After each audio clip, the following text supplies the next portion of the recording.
بہت پریشان ہے، مچل رہی ہے. اگر کوئی آپ کو ماچس کی ایک تیلی لگا دے تو کیسا تڑپے گے آپ؟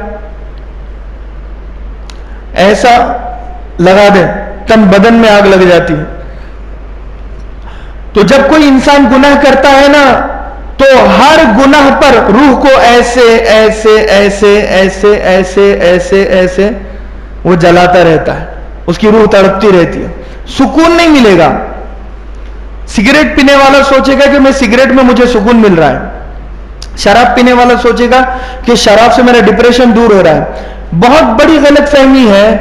سگریٹ سے اگر غم دور ہوتا، انسان ہلکا محسوس کرتا، ڈپریشن کا اگر علاج ہوتا، ہر ڈاکٹر کے کلینک میں اور ہر میڈیکل پر ٹیبلٹس کے بجائے سگریٹ ملا کرتے، اور ہر ڈاکٹر کہتا کہ دوپہر میں 6، شام میں 6 اور کل 12. یہ تمہیں 6 سگریٹ ابھی دوپہر میں پینا ہے، 6 شام میں پینا ہے اور کل 12. ایک بوٹل شراب کی دوپہر میں، ایک بوٹل شراب کی شام میں اور 2 بوٹل کل پی لینا، اور پورے گھر کو ملا کر ایک ایک ڈھکن سب پی لینا. اگر یہ ہوتا تو ڈیفائن کیا ہے؟ ہر انسان، چاہے وہ آپ کو کوئی بھی نشہ کرنے والا ہو، آپ اس سے پوچھیں کہ بھائی یہ کیوں کرے؟ بھائی سکون مل رہا ہے بس مجھے. سکون ٹائم پروری وقتی طور پر ملتا ہے. آپ نے نشے کا انجیکشن لے لیا، ڈرگز لے لیا، سکون مل گیا، لیکن بعد میں سکون نہیں ملتا. بعد میں وہ جو ایک انجیکشن ہے وہ آپ کی واٹ لگا دیتا ہے، پریشان کر دیتا ہے. وہ ایک سگریٹ آپ کو پریشان کر دیتا ہے، دوسری پینے پر، دوسری پر تیسری، تیسری چوتھی، وہ طلب ختم نہیں ہوتی ہے اس کی.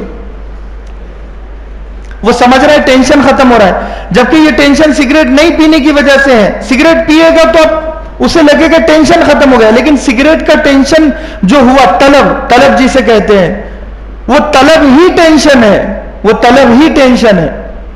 وہ شراب کی طلب ہی ٹینشن ہے. وہ سمجھ رہا ہے ٹینشن مجھے کچھ اور چیز کا ہے.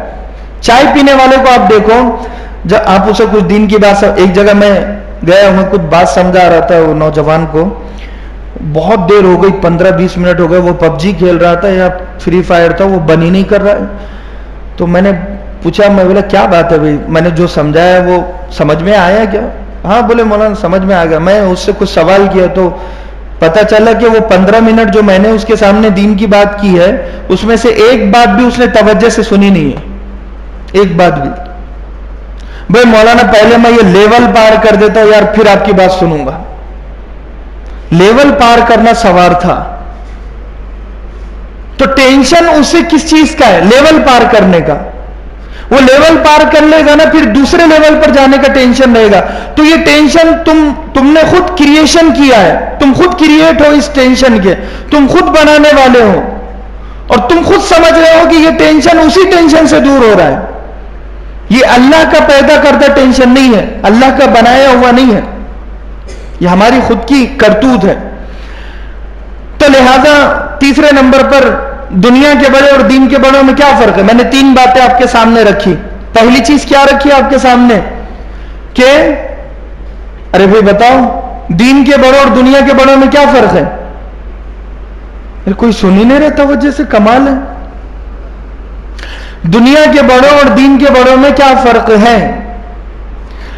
دنیا کے بڑوں نے ہمیں بتایا، ریسرچ پر لگایا، انہیں نہیں پتا یہ کس نے بنایا. دین کے بڑوں نے ہمیں بتایا ریسرچ چھوڑو، یہ سب کچھ اللہ نے بنایا. ختم ہو گئی بات. کیسے بنایا، کیوں بنایا، یہ جاننے کی ضرورت نہیں ہے. آسان سمجھ میں آ گئی بات. دنیا کے بڑوں نے ہمیں کہا کہ دنیا بناؤ، بس یہی ہے، انجوائے یور لائف، آخری لائف ہے، کل کس نے دیکھا، جیو جی بھر کے، کھل کے جیو، کھل کے جیو. یہ جوانی دوبارہ لوٹ کر نہیں آنے والی ہے. ایک بار بڑھاپا آ گیا تو اب تمہاری ریورس گیئر گر گیا، الٹی گنتی شروع ہو گئی. اب وہ جوانی جی رہا ہے بھرپور. تو دنیا کے بڑوں نے سکھایا نا، انہوں نے بھی لائف ایسے ہی گزاری ہے. دین کے بڑوں نے کیا کہا ہمیں؟ دنیا چھوڑو آخرت بناؤ، دنیا چھوڑو آخرت بناؤ. تیسری چیز، دنیا کے بڑوں نے کیا کہا کہ جسم بناؤ، اس کے پیچھے لگ گئے سب، اور وہ پروٹین شیک وغیرہ انہوں نے نکالا. دین کے بڑوں نے کیا کہا؟ جسم چھوڑو روح بناؤ، جسم چھوڑو روح بناؤ. سمجھ میں یہی بات.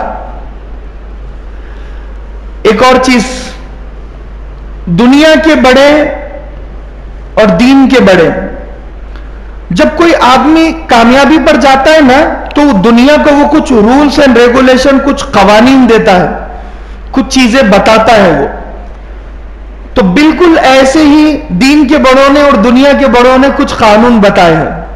فیصلہ آپ کا ہے، حالانکہ مجھے جواب پتا ہے، آپ کو بھی پتا ہے، لیکن اب جو پتا ہوگا نا تو انشاءاللہ اس پر ایمان تازہ ہو جائے گا. کہ دین کے بڑوں نے کیا کہا کہ انہوں نے جو ریسرچ کی، رولز اینڈ ریگولیشن انہوں نے نکالے، یعنی انبیاء علیہ الصلوۃ والسلام نے ان کی ریسرچ، اور دنیا کے بڑے. پہلی چیز کہ انہوں نے یہ کہا کہ دیکھو یہ لائف کو اگر گزارنا ہے تو اس کے لیے کچھ قانون اور کچھ ضابطے ہیں. وہ کچھ قانون اور کچھ ضابطوں پر عمل کرنا ضروری ہے. کچھ قانون اور کچھ ضابطوں پر عمل کرنا بہت زیادہ ضروری ہے. تو لہذا انہوں نے ایسے ہی کیا، کچھ قانون اور کچھ ضابطے انہوں نے نکالے فلاسفر نے. لیکن عقل کی بنیاد پر انہوں نے وہ قانون بنائے. عقل کہتی ہے کہ اس میں فائدہ ہے تو وہ قانون بنا دیا، عقل کہتی ہے کہ اس میں نقصان ہے تو اس کا قانون نہیں بنایا. عقل جو کہتی ہے وہ کیا. اور انبیاء علیہ الصلوۃ والسلام نے جو قانون ہم تک پہنچایا، انہوں نے عقل کی نہیں سنی، انہوں نے اللہ کی وحی پر علم عمل کیا. اللہ نے کہا کہ یہ ہونا ہے تو ہوا. بات سمجھ میں آ رہی؟ اللہ کے حکم کو مد نظر رکھتے ہوئے انہوں نے انسانوں کو قانون بتائے، عقل کی بنیاد پر نہیں.